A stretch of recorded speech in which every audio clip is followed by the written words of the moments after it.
الحمد لله الذي أنزل على عبده الكتاب ولم يجعل له عوجا قيما لينذر بأسا شديدا من لدنه ويبشر المؤمنين الذين يعملون الصالحات أن لهم أجرا حسنا ماكثين فيه أبدا وينذر الذين قالوا اتخذ الله ولدا ما لهم به من علم ولا لآبائهم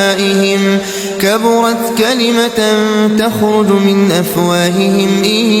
يقولون إلا كذبا فلعلك باخع نفسك على آثارهم إن لم يؤمنوا بهذا الحديث أسفا إنا جعلنا ما على الأرض زينة لها لنبلوهم أيهم أحسن عملا وإنا لجاعلون ما عليها صعيدا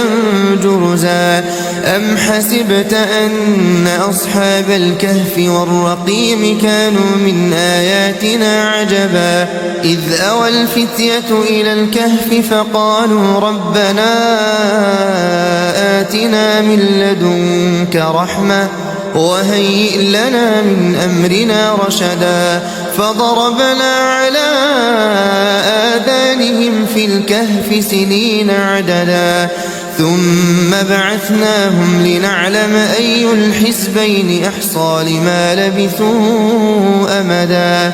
نحن نقص عليك نبأهم بالحق إنهم فتية آمنوا بربهم وزدناهم هدى وربطنا على